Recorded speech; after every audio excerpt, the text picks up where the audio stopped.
Question में क्या कहा गया है, calculate the enthalpy for the process. Process क्या है यहाँ पे दी गई है, कार्बन टेट्राक्लोराइड जो गैसियस स्टेट में है वो ब्रेक डाउन हो रहा है कार्बन और क्लोरीन एटम्स में।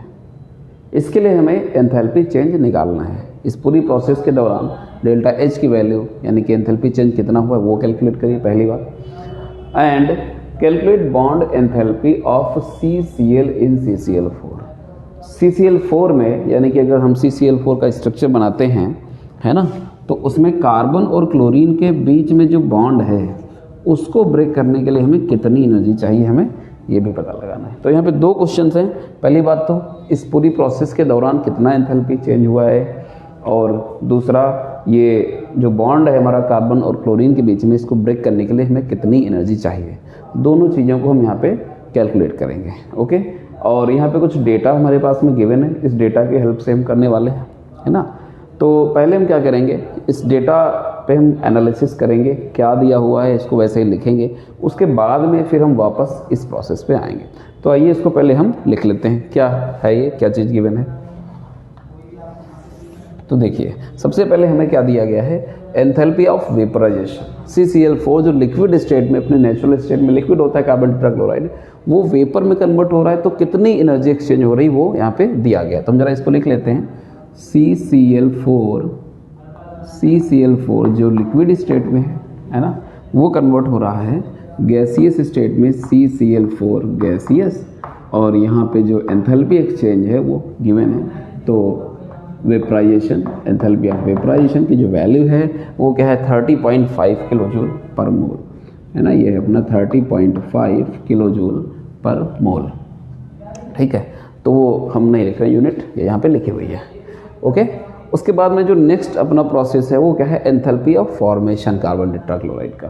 कार्बन टेट्राक्लोराइड का फॉर्मेशन हो रहा है, तो कैसे होगा, कार्बन जो अपने नेचुरल स्टेट में क्या होता है, सॉलिड होता है, प्लस क्लोरीन जो अपने नेचुरल स्टेट में क्या होता है, गैस होता है ना।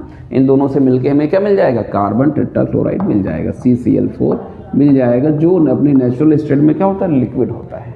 ओके, इसको हम इक्वेशन को बैलेंस कर लेंगे। ओके, इसमें जो एंथैल्पी एक्सचेंज हुआ है वो यहाँ पे गिवन है एंथैल्पी ऑफ फॉर्मेशन के फॉर्म में। तो यहाँ पे क्या लिखा जाएगा, डेल्टा एंड फॉर्मेशन यानी कि FH is equal to value कितने हैं, -135.5 किलो जूल पर मोल, -135.5 किलो जूल पर मोल।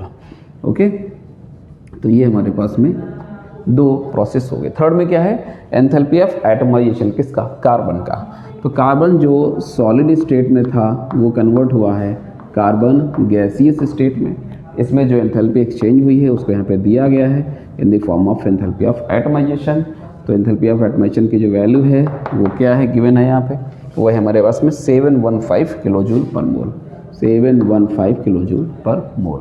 ओके, लास्ट में हमारे पास में क्या है, एंथैल्पी ऑफ एटमाइजेशन किसका, क्लोरीन का। तो क्लोरीन जो है वो यहाँ पे गैसियस स्टेट में है ना, और कन्वर्ट हो रहा है एटम में, है ना, यानी कि 2 क्लोरीन एटम में, ये जो मॉलिक्यूल था वो एटम में कन्वर्ट हो गया है।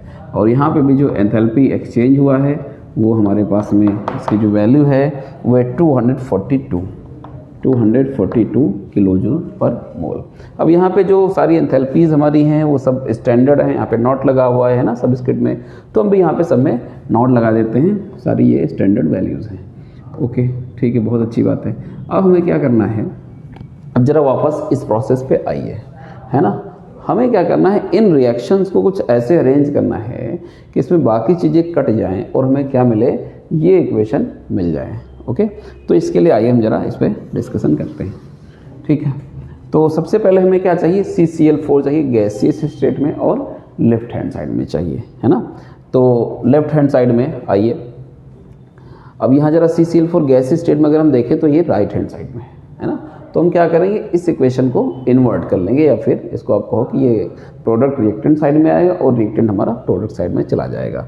तो उसको हम वैसे लिख लेते हैं। तो क्या लिखेंगे, CCl4 that is gas gives out what, CCl4 that is liquid, और एंथैल्पी एक्सचेंज यहाँ पे क्या हो रहा है, डेल्टा एंथैल्पी ऑफ वेपराइजेशन की जो वैल्यू है वो क्या हो जाएगी, अभी किस में थी, प्लस में थी, और अब ये माइनस में हो जाएगी। क्यों? क्योंकि हमने इक्वेशन को पलट दिया है। तो ये वैल्यू हो जाएगी -30.5 किलो जूल पर मोल। ओके, हो गया पहला। सेकेंड देखिए, अब सेकेंड वाली पे जरा आइए, है ना। तो इसमें कार्बन जो है वो सॉलिड स्टेट में, इसमें कहीं सॉलिड में है ही नहीं, छोड़िए।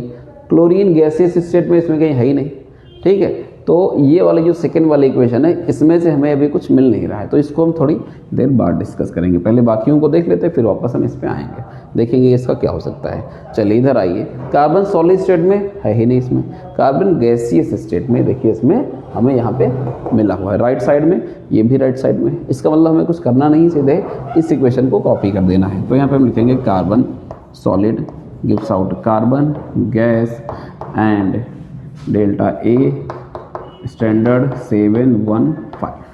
सीधे हमने इसको कॉपी कर दिया। ओके, अब लास्ट में आ जाते हैं, हमारे पास में जो क्लोरीन है वो गैसियस स्टेट में है, इसमें क्लोरीन ऐसे मोलिकुलर फॉर्म में नहीं है। नेक्स्ट, क्लोरीन एटॉमिक फॉर्म में है, यहाँ पे एटॉमिक फॉर्म में है। डिफरेंस ये है कि यहाँ पे क्लोरीन के 2 एटम्स हैं और यहाँ पे क्लोरीन के 4 एटम्स हैं। तो उसमें करना कुछ नहीं, हमें इस पूरी इक्वेशन को मैं 2 से मल्टीप्लाई कर देना होगा। तो इसको हम 2 से मल्टीप्लाई करके लिख लेते हैं। तो ये हो जाएगा 2Cl2 gas gives out 2Cl gas and enthalpy exchange जो है वो हमारे पास में हो जाएगा, यहाँ पे भी 2 से मल्टीप्लाई होगा तो ये 4 हो जाएगा, है ना।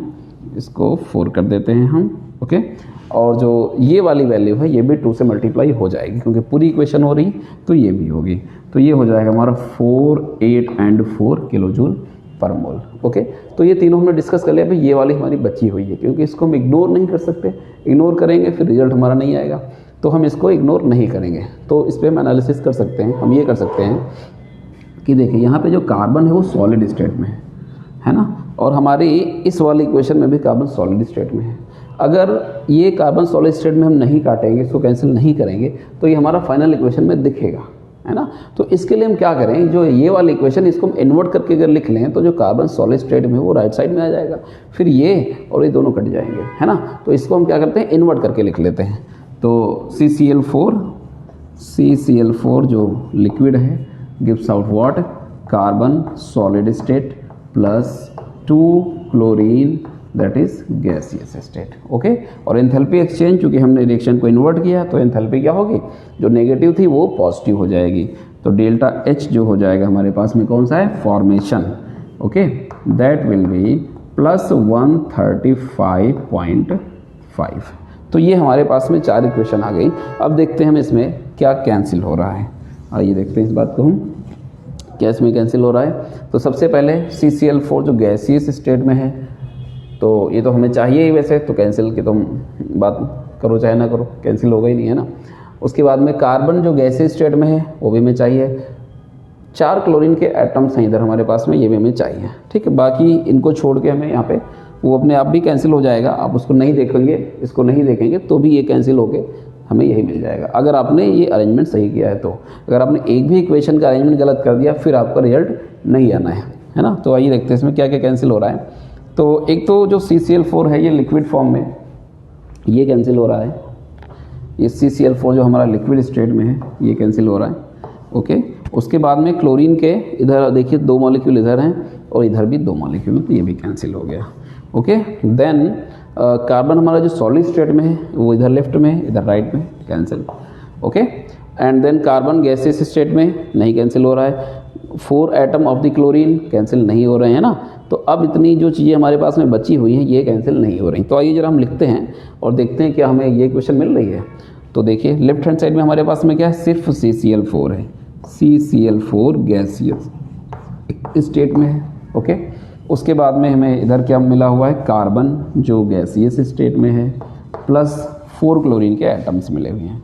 4 क्लोरीन ये भी हमारा गैसियस स्टेट में है ना। बाकी सारा कुछ कैंसिल हो गया है। अब देखेंगे आप कि ये वाली इक्वेशन और ये वाली इक्वेशन दोनों सेम है। तो जब ये दोनों सेम आ जाएं तो आप समझ जाएंगे कि आपका जो है आप सही डायरेक्शन में आपका आंसर जा रहा है। ओके, अब इसके बाद में पता ही आपको क्या करना होता है, ये जो भी वैल्यूज़ हैं इनको सबको ऐड कर देना है, अगर माइनस है तो उसको सबट्रैक्ट कर देना है।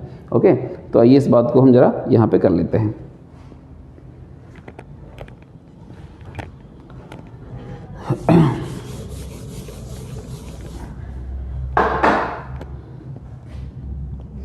तो ये लीजिए, तो क्या क्या हमारे पास में 715, ये हमारे पास में 715.0, उसके बाद में है 484.0 और उसके बाद में 135.5 इनको ऐड कर लेंगे और उसके बाद में इसको हम उसमें से माइनस कर लेंगे, है ना। तो ये देखिए क्या आ गया 5 ये, और ये हमारा हो जाता है कितना 14, है ना।